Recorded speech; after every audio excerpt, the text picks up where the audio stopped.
No, so let's start over.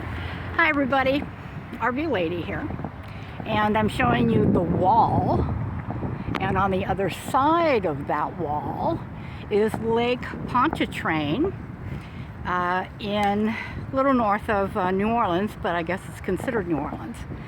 This wall is supposed to keep the water on, the other side, and there is a highway and then a bunch of buildings and then the water. So it's to keep the water out of this residential area. Now, I have been here in New Orleans since the beginning of November. And I found this spot, which is kind of illegal, but you know what? Don't care, and nobody has bothered me that has any authority. So anyway, the recycle bottles, okay, believe it or not, they do not recycle plastic here in New Orleans. I'm not sure about Louisiana, but I'm thinking, yeah, no. So I don't know what they do with their trash, but it must be really full. Hope they're not dumping it into the Gulf. Now, let me show you what I've been dealing with. My motorhome has decided it's not going to start. This is my CRV. Notice the flat tire. Got that yesterday. I've been just having too much fun here. And then somebody sideswiped me. And did they leave a note? No, of course not. So I'm dealing with my insurance company, which is AAA. Damaged the hood, broke the windshield. I have no idea how this happened. I wasn't with the car at the time. And I would suggest for anyone who is filing a claim, lie.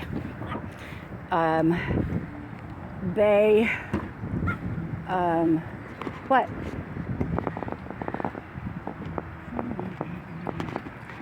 Come on.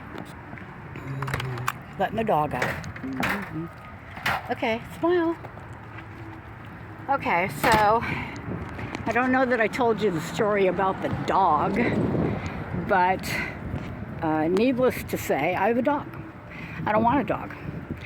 But she is, long story short, she's a rescue from Palm Springs, where the woman who was her person had Alzheimer's or dementia of some kind, went over the edge, decided that this cute little thing was a rat, and for several weeks was trying to kill it.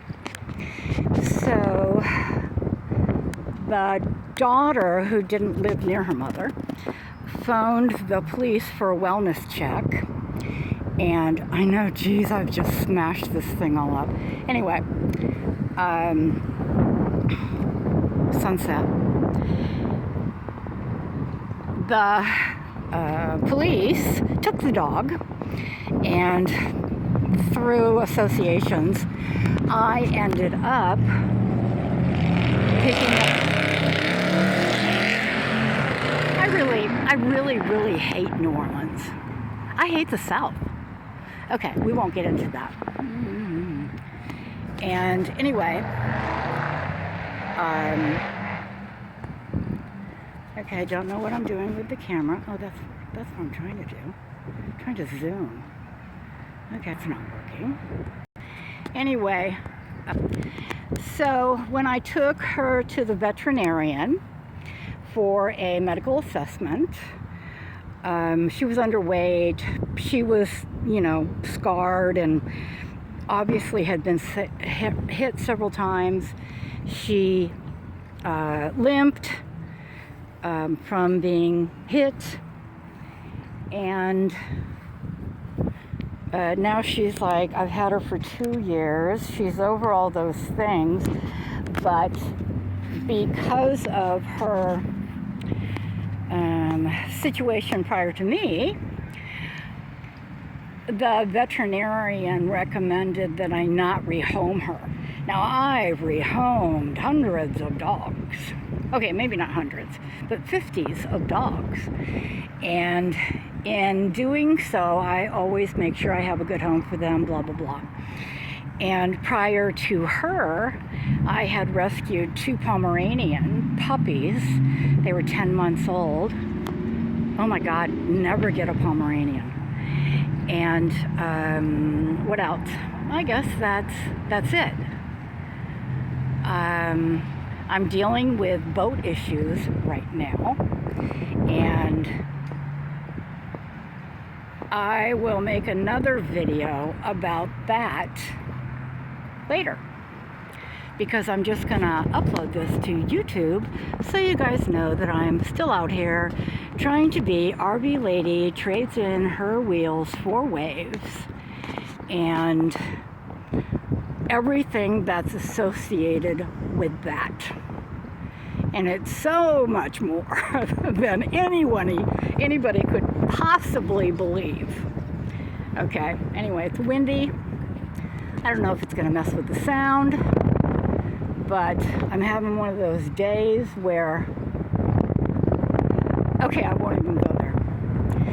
But tomorrow I'm going to have AAA come out and change out my flat tire for my spare.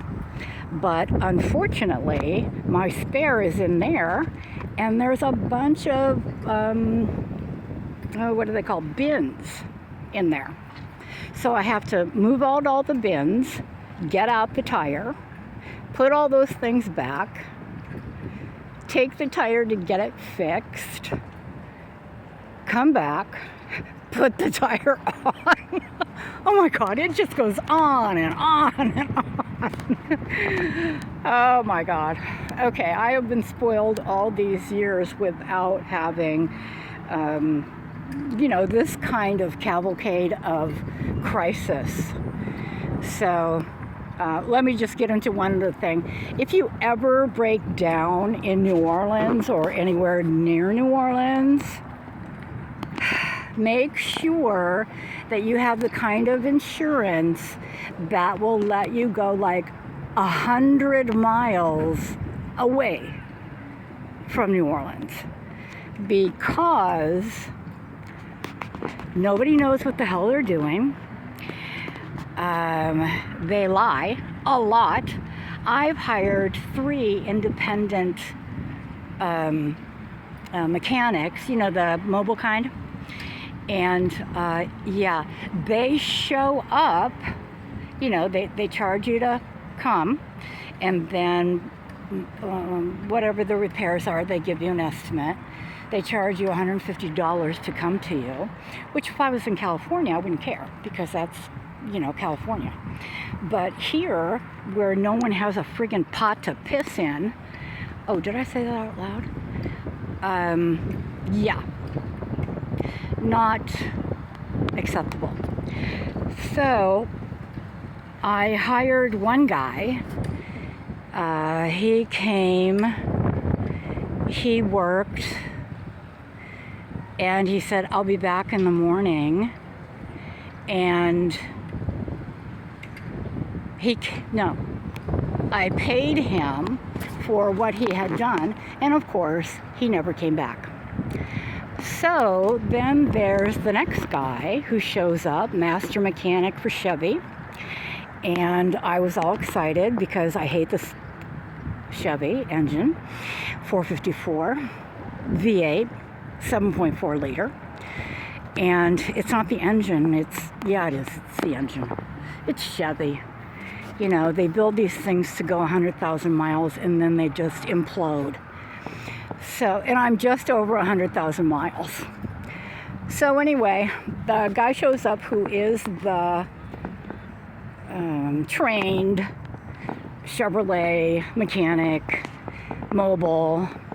He comes, he does stuff, doesn't fix it, and basically what's going on with it is it won't start. It sounds like it wants to start, but it just doesn't. So, that was, hey baby, that was, let's see, that was the second guy. Yeah, he basically tore my engine apart and said, oh, I'll have to come back. So, mistakenly, I paid him for the work he had done and never heard from him again. Even though I had all their phone numbers and I called, left messages, sent text messages, nothing. So then, next guy shows up, and see all these guys over here, see all these cars? They're here every night. Okay, these people. And they play their music, and you know, they talk really loud. And that's another thing about New Orleans. People talk really loud here. And, you know, they hang out and like drink beers and then get behind the wheel and drive away.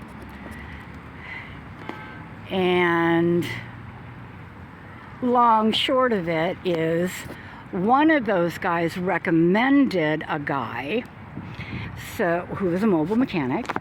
And when they say mobile mechanic here in New Orleans, they mean oil change.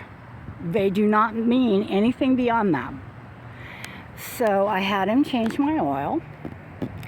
And one thing about the engine is the oil smelled like gasoline. So somehow gasoline is leaking into the oil. So anyway, this guy comes, same deal. It's Mardi Gras day, and I had paid him the previous day for, this isn't broken, this is just, I don't know what's going on and why it doesn't want to go back into its little, you know, framework. But, and I've said I'm going to fix this for like forever, and I haven't. Okay, so Mardi Gras. And so that was the second day that he had come to work. He told me that I needed a new cap and rotor, and I said, that is a new cap and rotor. And then he said, oh, well, then you need the doohickey that all that stuff runs on. What's that called? I should know, but I don't. My RV is just a disaster zone. And because I have to deal with, you know, the doghouse. Good job, Winnebago. Dumbasses.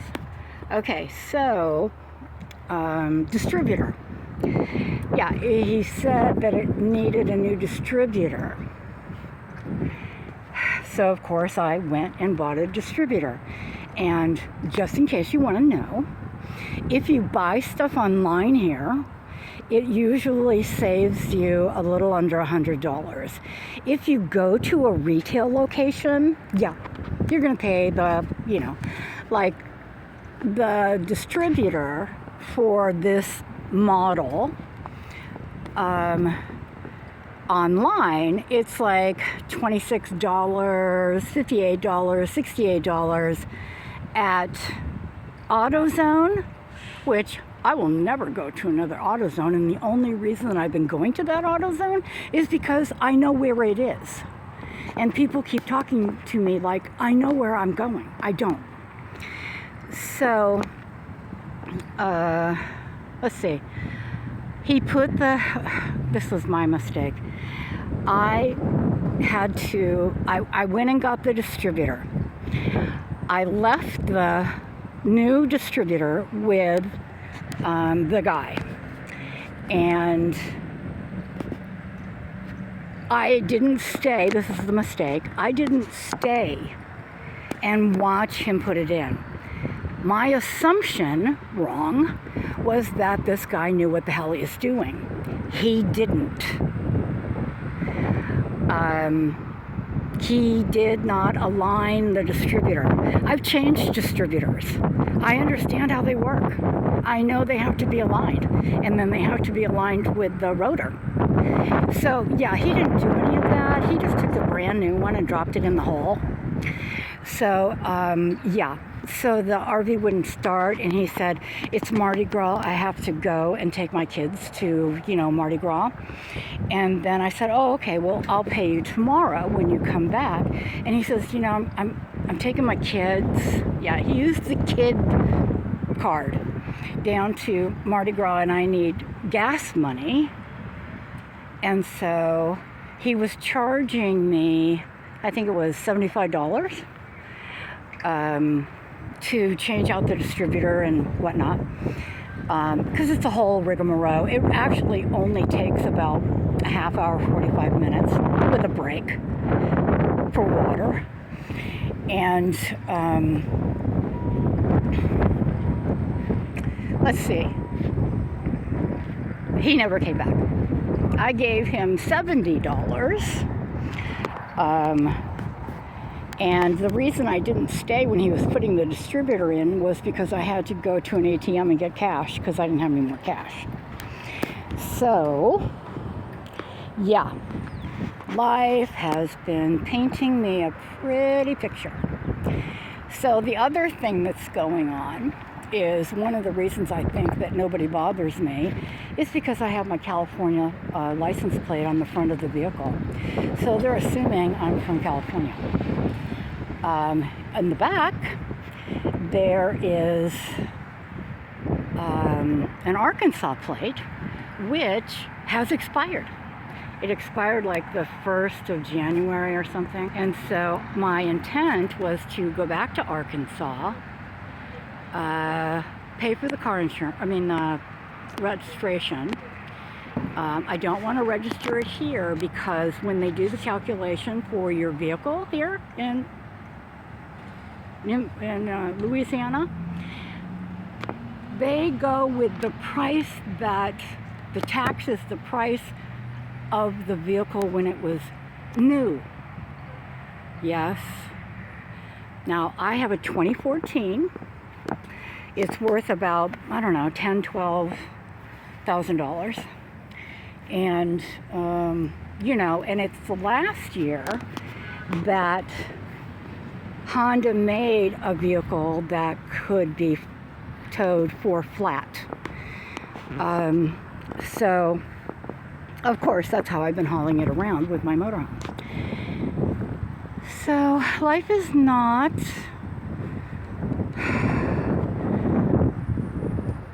on my, no, I don't want to even say that. Life is just throwing me a curveball every